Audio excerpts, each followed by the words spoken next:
Hi, I'm Kristen, and this is the Simple Handmade Everyday Podcast, where I talk about living a creative, intentional life. I like to chat about quilting, sometimes knitting, what I'm reading and watching, and a little bit about self-care, productivity, and keeping a cozy, organized home.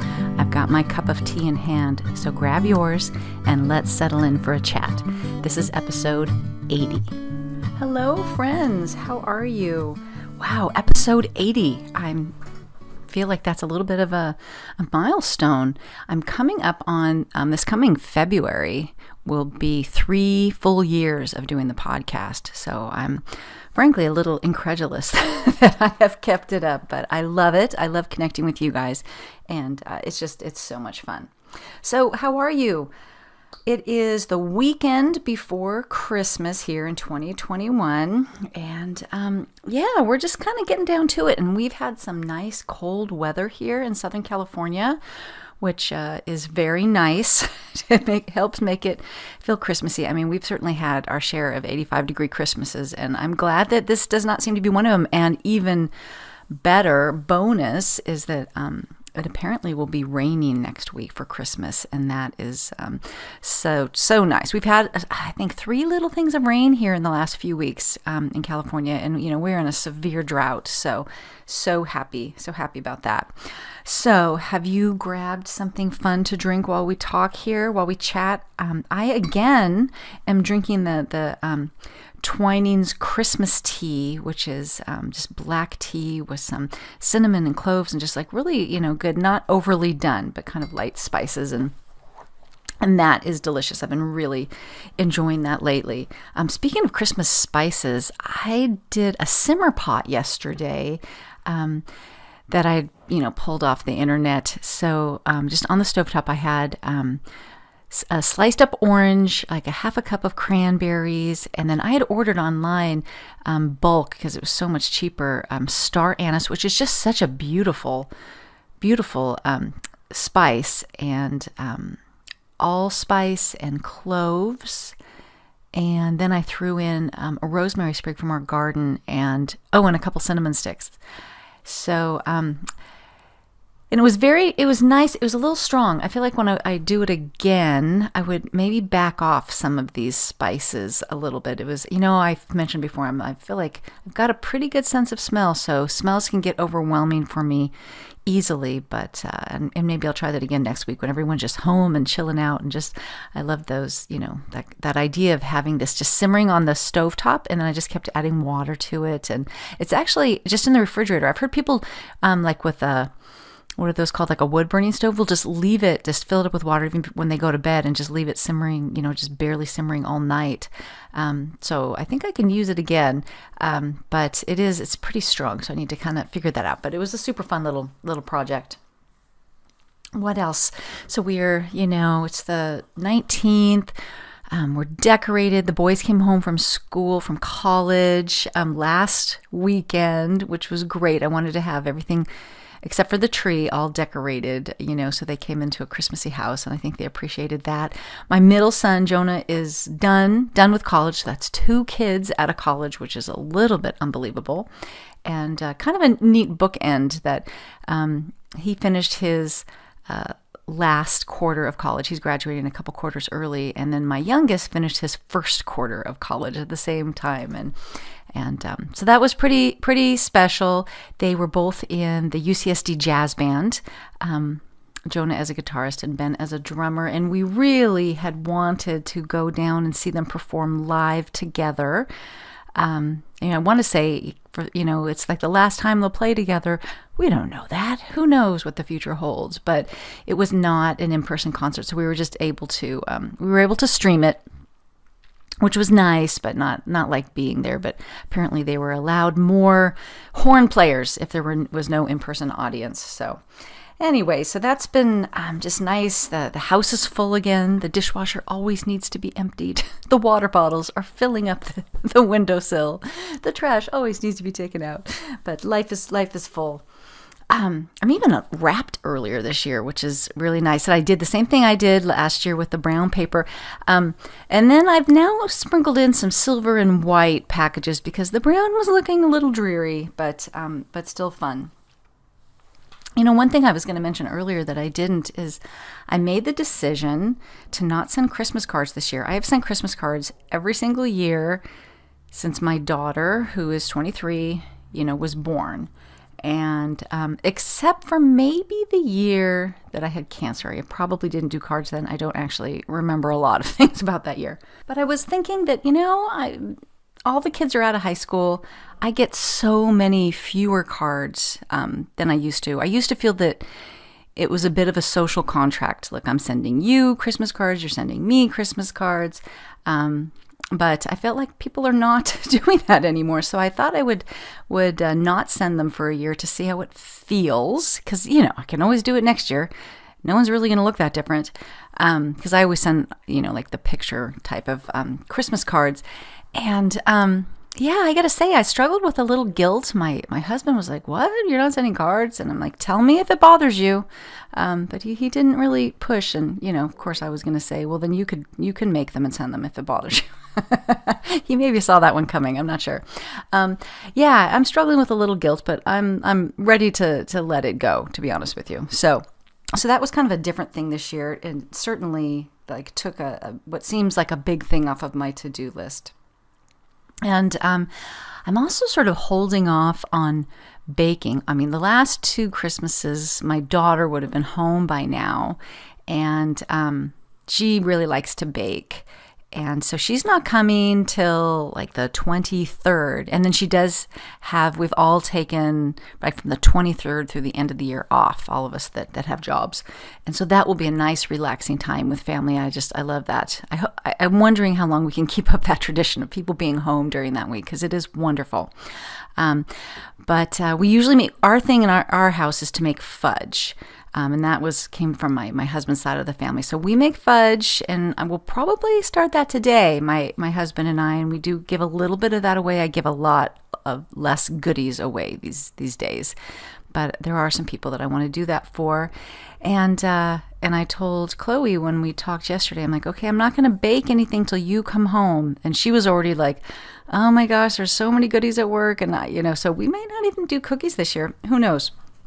But I am sort of contracting the period of time that the house is brimming over with sugar, which I think will be good for all of us, because I don't want to come out on New Year's saying, oh my gosh, I feel like I've just eaten like crap for so long. I don't want to feel that way. So we'll see if we can kind of keep things on the rails a little bit. But speaking of sugar, I put this question in the Simple Handmade Everyday Facebook group. And I do want to pause to explain here for a second that there is a Facebook page, which anybody can just like and follow. And then there's a group that you have to join. You have to request to join. And we have a little bit more little intimate discussions there. It's more like a little bit of a family there. Smaller group. I could be better about posting in that. To be honest with you, I hesitate to say that, but as always, feel free, if you're in that group, post what you're cooking, post what you're quilting, post what you're knitting, post what you're reading. I love to hear from you guys, and I want it to be the kind of group where you guys feel like you can there's this camaraderie in there, and that it's not all led by me. That's really what I want for it. So I posted a question today asking what you guys make for Christmas dinner dessert. We're doing something different for Christmas dinner. We usually have ham. We are doing prime rib, which was an extravagance, but we're going to see how that feels this year. And as my husband and I were walking through Costco, and we sat there and debated whether it was worth the prime rib that costs $13.99 a pound, or the ham that costs $1.99 a pound. And we had purchased some some nice wines and stuff like this. And I said, we would be aghast at ourselves. Like if we went our 20 years ago selves looking at how we're spending money at this very moment right now, we'd be like, no way. So it did feel like an extravagance. But so the dinner's planned out. So it's prime rib and twice baked potatoes and this Brussels sprouts recipe that I saw on the internet from Half Baked Harvest that's got bacon and a little honey and pomegranate seeds. Sounds lovely. So that's kind of in a way, the simple dinner. And then we usually do a cheesecake, usually just a purchased cheesecake, but Chloe actually doesn't love cheesecake, so I was thinking about doing something else and I haven't really come up with it yet. So let me know if you, what you guys serve on dessert. Pop over there. I would love to hear, to get some new ideas, because you guys have great ideas. Tonight we are actually making the Barefoot Contessa's ultimate stew that Susan from the listener Susan gave me last year, and is delicious. So we're really looking forward to that. So I always think it's good to share these proven recipes. All right, enough of the chit chat, and let's get on to the quilting content. But first, I always want to thank the Fat Quarter Shop for sponsoring the podcast. Fat Quarter Shop is a one-stop show for quilting fabrics and supplies for quilters around the world. They stock quilt shop quality fabrics, pre-cuts, quilt kits, patterns, notions, and even cross-stitch supplies. I wanted to talk to you today about checking out their website for their Countdown to Christmas sale. It changes every single day, and they have great deals going on over there. I popped over there today to see what the deals were, and there's deals on notions, patterns, all kinds of cross-stitch supplies. So definitely go over there and check that out. They sent me a few other goodies that I wanted to talk about. Some great patterns. Their It's So Emma pattern line is amazing, and if you are looking for inspiration, definitely check out their It's So Emma pattern line. But I got some fun, just little things that would be so perfect as gifts, even if it's a gift to give away or a gift for you or for swaps. If you're looking for things like that, they sent these little Lori Holt Post-it notes, and they are real Post-it notes too, like Post-it brand, which I'm a little picky about. And there's like gingham on the bottom, and it's kind of a half-size Post-it note with a little bee in the corner. They come in really cute colors, and they're a little small, and I don't like to waste paper, so I like small Post-it notes. I like to have a variety, but I like to have small ones. So I'm looking forward to using those, and those would be so perfect for marking your place, as you're working on your patterns, for quilting patterns, or mark patterns in a book that you want, like a quilting book that you want to remember, stuff like that. And also, I am so excited about this. They sent a needle minder, and again, it's Lori Holt, and so it looks like an enamel pin, and it's an apron, and it is so cute. But it's magnetic, and it's got a magnet on the back. So when you're hand stitching or hand quilting, you can keep your needle right there. And my family will thank you for this. Fat Quarter Shop, because I don't think there's anyone in my family that has not stepped on, or worse, sat on a needle that I have dropped in the couch and could not find. So I'm so happy. I've never had a needle minder, and so happy about that. So again, I will put a link in the show notes to the Fat Quarter Shop. Definitely go over there and just see what they've got. And I know a lot of people are into doing swaps, and it's always fun to have a couple little extras to put in there, and this would be perfect. All right, let's talk quilting. What I have been spending some time doing, and intend to do through the end of the year, is do some thinking and planning about what I want 2022 to look like from a quilting standpoint, instead of, and sewing in general, instead of just, kind of meandering from project to project to go, are there skills that I want to attain? What do I want? So here I made a list of some things that I'm kind of thinking about. I'm using my power sheets to help me figure out all kinds of areas of what I want and make some plans and goals for 2022. I'm that person. I'm the planner, the list maker, the list checker offer. That is just how I roll.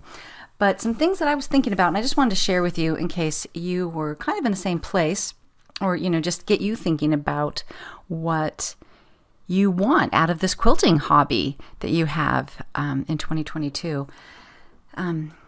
Some ideas are, maybe some more quilting for charity, whether that's just, we have a really good quilt guild here locally that I've just donated quilts, and I know that they go to great causes, or Quilts for Valor, or the Linus Project. There's all kinds of charities that would love to have your quilt. So I'm thinking about that. I definitely, want to explore making some more simple and modern quilts that kind of go more with my decorating aesthetic, as opposed to, kind of the more traditional. I love my traditional quilts, but I don't have a lot of them on display. We use them. They're in a basket or whatever, but like in our bedroom, I would love to have a quilt hanging behind the bed, and I do now, but it's too small. But yeah, just explore something that goes a little bit more with my decorating aesthetic. I would like to experiment with more gentle curved piecing. I love the way that looks in quilts. So we're not talking necessarily like an orange peel or a drunkard's path, but more gentle curves. And I do have a book about that that C&T Publishing had put out maybe a year ago. So I want to look into that. I want to continue to use what I have, to use my stash. I'm working on that quilt that it's kind of a scrap quilt, but I'm just basically using my existing stash for it. I've been working on that for a while, and that's going to be a while.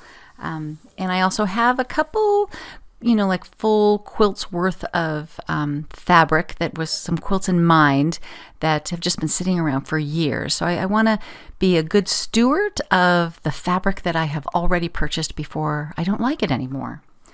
I want to commit to using my planner. I talked about the Quilting Life Planner from Sherry McConnell about maybe 2 episodes ago, and I want to commit to using that to really track these ideas once I kind of nail them down and see them all the way through. There's nothing more satisfying to me than checking off boxes and knowing things that are, complete. I love that. I love finishing things.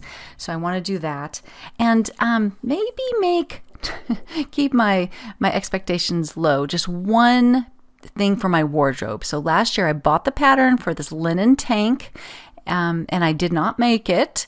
And I would like to do that this year. And so now that we're just, we're in winter here, I've got some time before, summer. So I could, and I don't think it would take that long to make. It's more like, I'm not sure I've got the right linen for it.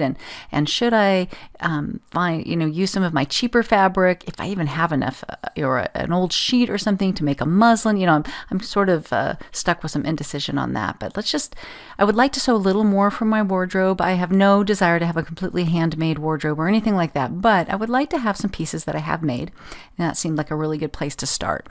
So those are some ideas, that I'm just kind of thinking about, and I'm sure I'll come up with some more, but just to give my myself a little bit of direction. Same thing with knitting. I'm still working on that elementary wrap, and it's become a slog, to be honest with you. I mean, I still enjoy doing it. I don't really do more than a few rows. This new dog that we have, Bailey, who is settling in beautifully, she likes yarn like cats like yarn. So she wants to sit next to me while I'm knitting, but then she kind of starts to get into the yard. So it's been a little tricky lately. But I think I am going to put that project away for a bit. I'll probably pull it out between Christmas and New Year's. But I pulled out my sock that I abandoned.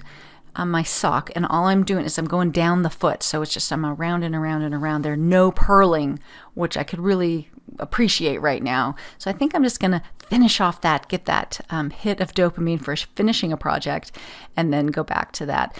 I don't have a lot of expectations for knitting, but I think I did mention before that I've got this sweater that, oh my God, I mean, I probably bought the pattern and the yarn 10 years ago. It's crazy.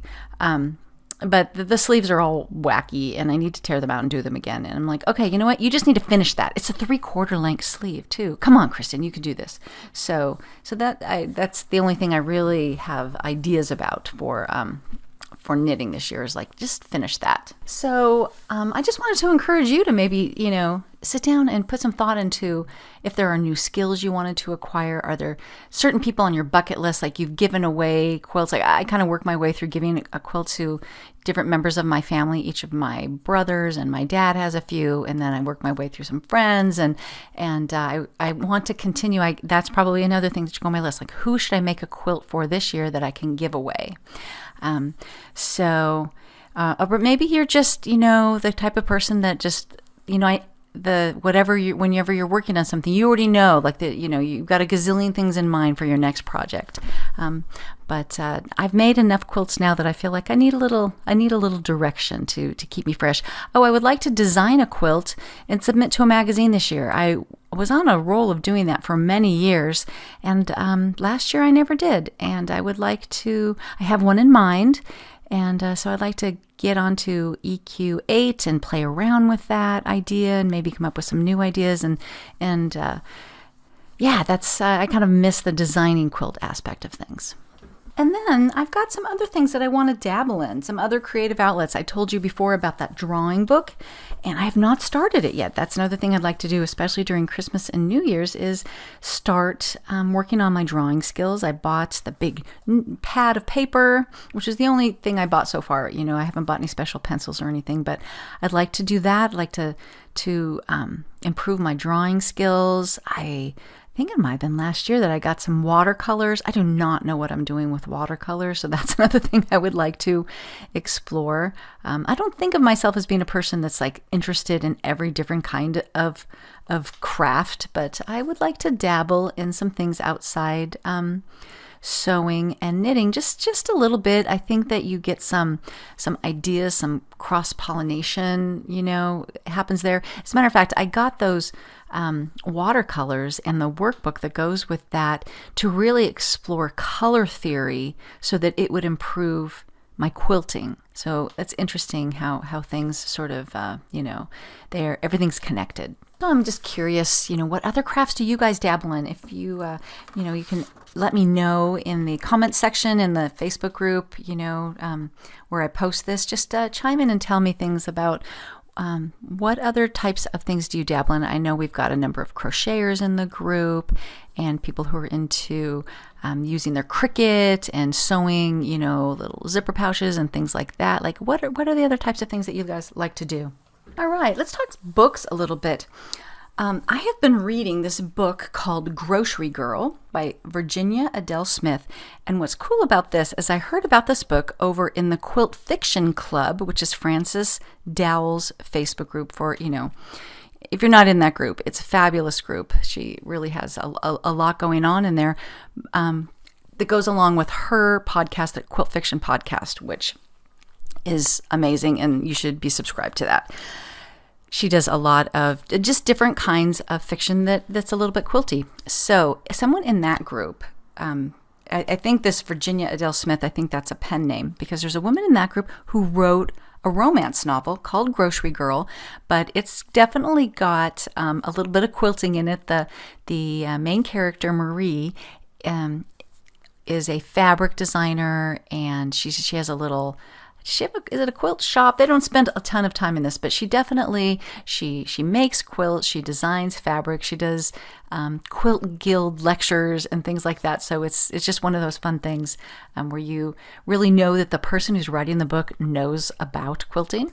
But it is a romance, which is not normally my genre. I'm not really into that, but this is delightful. I'm actually just about halfway, but I feel like I can recommend it. It's pretty clean too, which I like in my romance novels. It's no Outlander, I'll tell you that. But yeah, so it's a very sweet story about a young girl who is in this very sweet town where she's got this quilt shop and she's got various friends. And she's just kind of building her life. It's just like a few years after college for her, and she's had some tragedy in her life, and she meets this firefighter, and so it's all about, the story is really about them. He has tragedy in his past, and can he get past it? Who knows? I'm only halfway, but it's a sweet, light read. It's the perfect thing for me to read before I go to bed every night, so I can recommend that.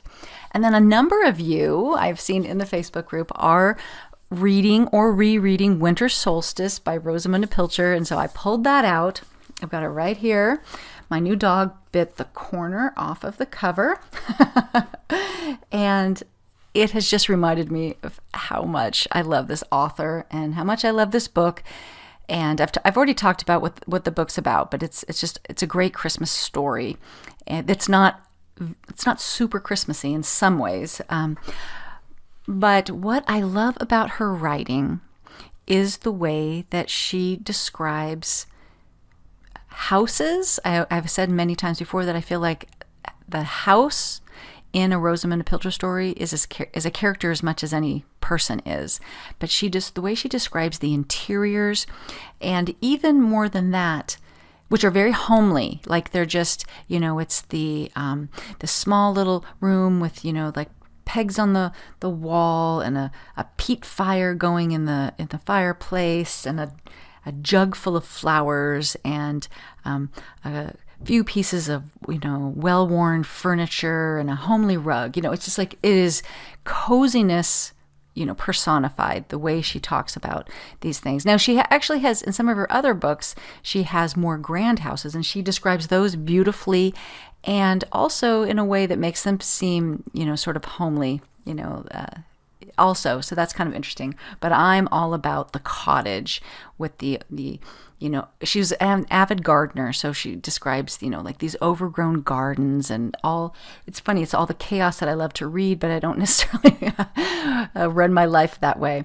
So while I was reading it yesterday, I was having a lovely afternoon in the front room of my house in this oversized leather chair with the first quilt I made on my lap and my little dog Bailey snuggled in by my side. I was reading Winter Solstice when I had to put it down and go get this book right here. This is one I sometimes wish I had a video podcast. The World of Rosamunde Pilcher. And I have talked about this book before, but I'm not the only person that has noticed the way she describes places. And so she has this whole book full of photographs of basically the places that inspired so many of the locations, the settings of her books. And a lot of them, there's a foreword by her, and it's called My Second Home. And really the house that she's talking about here is in Scotland, and it is the house from Winter Solstice, if you're ever curious about what that looks like. In this case, they call it the estate house in Winter Solstice. It's a bank house, where I think the bank was on the bottom floor, and then the upstairs was the actual house, but it's right next to it.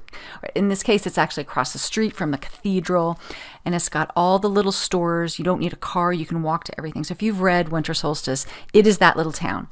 And then through the rest of the book, they have photographs of these lovely houses in Cornwall, which is where she really grew up, and which is where Coming Home and The Shell Seekers takes place. And then there's a little snippets of her books that kind of relate to the photographs. Now, she wrote a lot of books before she really made it big, and it's made me want to do a whole Rosamunde Pilcher reread. But I will tell you right now that if you are a new reader, her old books are not as good. And I think I've told the story in the podcast before. I read somewhere, an interview or something, where she invited her agent over for dinner, and all her kids were there, and one of her kids said to the agent, or her editor or something, when are you going to, make my mom famous? And he said, when she writes an epic novel. And what she did is she wrote The Shell Seekers. But before that, they're very pleasant books, but they're not great. But The Shell Seekers and Coming Home and September and Winter Solstice, those are some of my very favorite books. So anyways, sadly, I wish there were more pictures of stuff that relates to Winter Solstice in this book, but I read it cover to cover yesterday, and it was just absolutely lovely. And I also did something that felt a little bit extravagant yesterday. My copy of Winter Solstice is, I've read it a gazillion times, but it's one of those small, I want to call it old-fashioned paperbacks, and I really prefer ebooks these days, so I thought, how much is the ebook? Sometimes ebooks are really inexpensive. This one really wasn't. It was like $13, but if you bought it, you could get the audiobook for $7. And someone had mentioned they were listening to it. I cannot find the audiobook in any libraries around here, so I went for it just so that I would have that audiobook.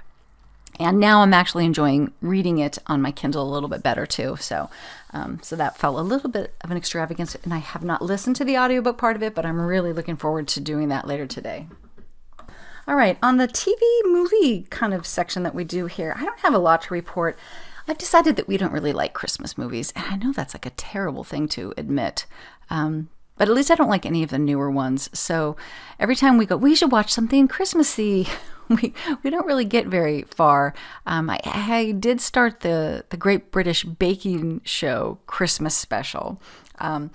And sometimes, we haven't done it this year, but sometimes we go back and we watch the Christmas episodes of The Office and Parks and Rec and, things like that.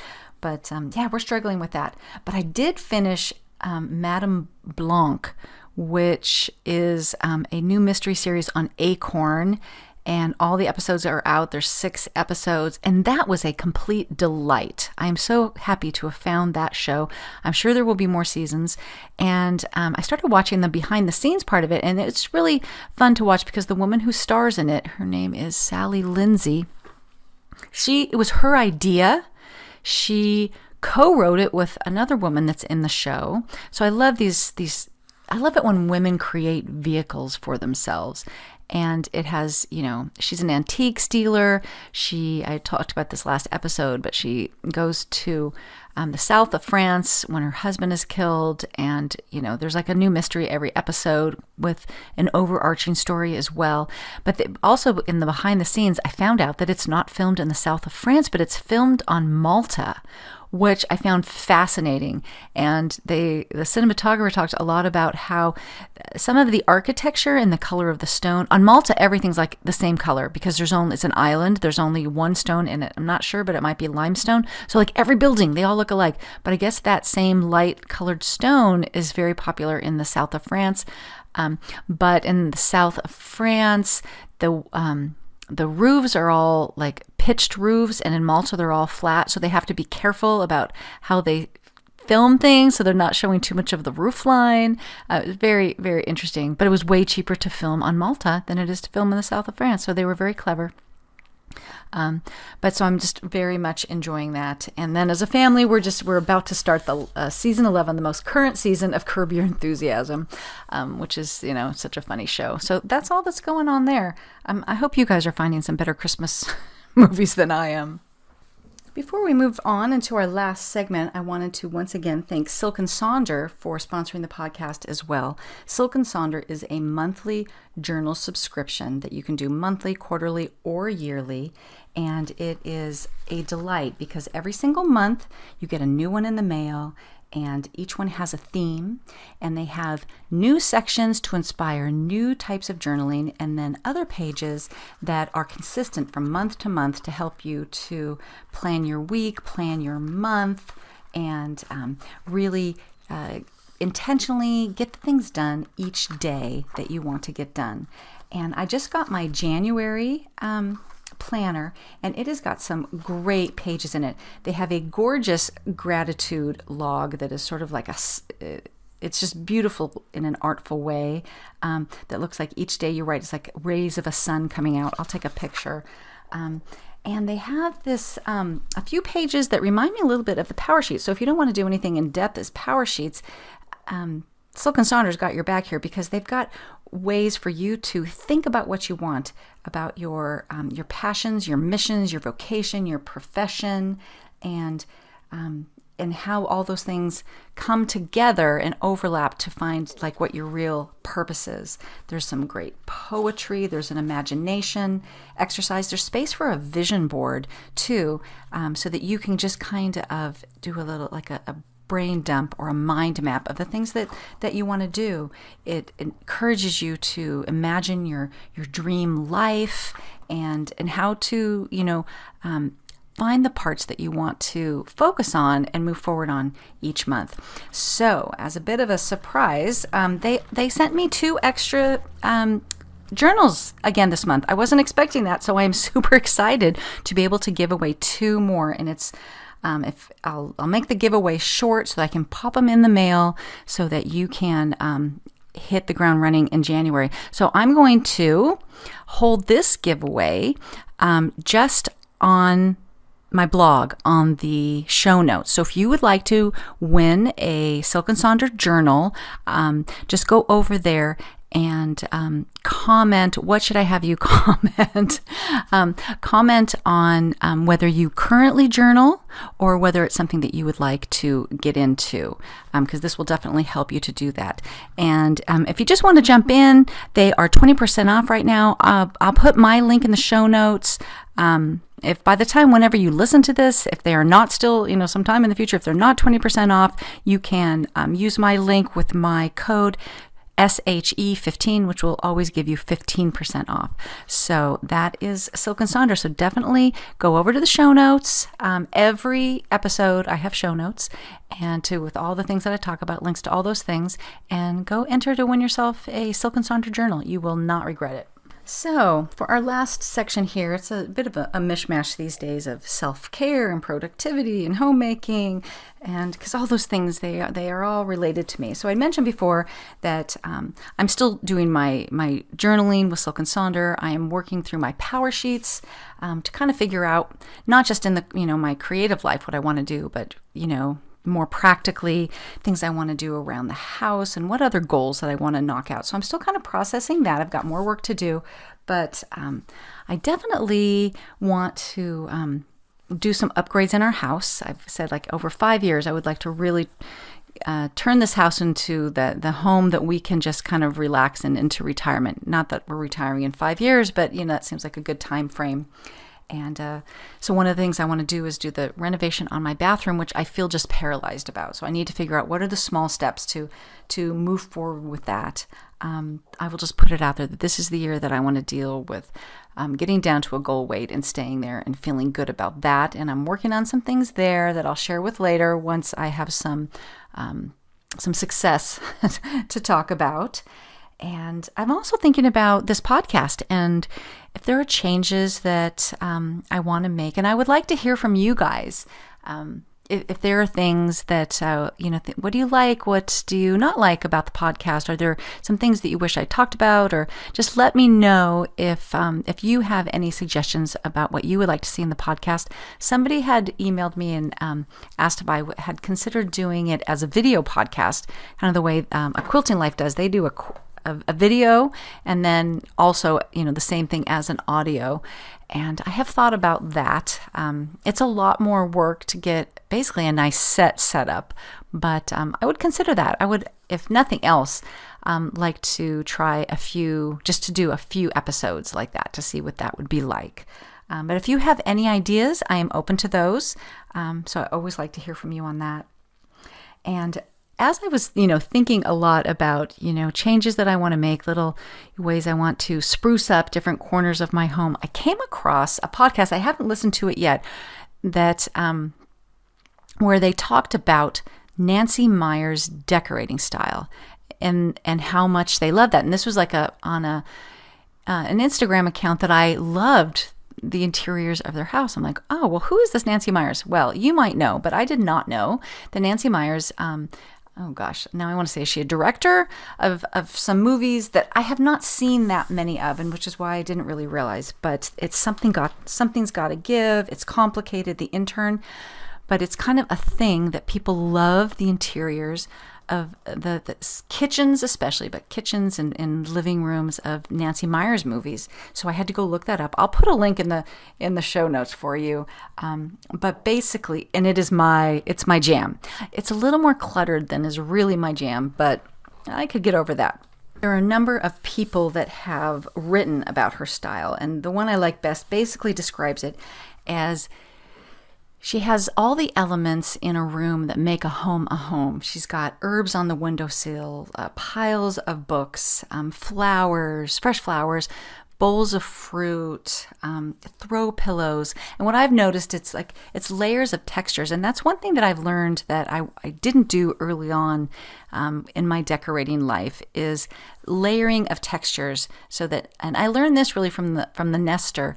So you don't want everything to be, like slick, ceramic or glass. You want to have some baskets or driftwood, like natural materials mixed with things that are a little shinier, linen and jute and rattan, those kind of different kinds of natural elements and a variation of textures, kind of maybe furry pillows or sheepskin or something like that. And she definitely has that down. She's got the knitted throws on things. That's the one thing that I do have quilts everywhere, but I really do love the look of a good knitted throw. And so maybe that should be on my knitting bucket list for the year, is to knit a few throws. I don't know. But that has just kind of got me thinking about, looking at my spaces a little differently and going, oh, how could I cozy that up? Because I'm not great at creating tablescapes, like on the kitchen table. There's some people that just have this knack of it, just looks so good. Same thing with like on a coffee table where there's, like stacks of books and a bowl of this and a candle here. I need some inspiration to help me pull that off. So I don't know if you are that type of a fan. I suspect a lot of you are, but I will, I'll put a link in the show notes, and I'm curious if you've ever heard of Nancy Meyers. I wish there was a book. I looked up and I'm not the first person to to Google Nancy Meyers style book. But I did put a book on my shopping list and see if I could maybe find it used or something. But it's some book that apparently she references. It's a book, from Architectural Digest or something, that she references when she wants to talk to her set director about the style. So I'm going to take a look at that too. Right now, I am just all about thinking and planning about what 2022 is going to look like. I want to continue to just, dig into home because I think we're going to still be maybe home. I don't know. I do want to thank MJP Encinitas for leaving a review. I meant to mention you last podcast. I'm sorry about that. She wrote just very sweet things. So thank you so much for that review. Again, I encourage you, if you feel so inclined, to go over to whatever podcast app you listen to and rate and review that. And I always try to check those whenever I record. So I guess that's a wrap for this podcast for 2021. Thank you so much for joining me along the way of this fun adventure. I love the community that we've built, and I love hearing from you guys. So please contact me in any way if you've got any sort of feedback. Always happy to hear that. You can find me online at my blog, Simple Handmade Everyday. Again, check the show notes for that giveaway. I'm on Instagram as Kristen Esser, and consider joining the Simple Handmade Everyday Facebook group. Page, yes, but also group, so that we can keep the conversation going. Have a wonderful holiday.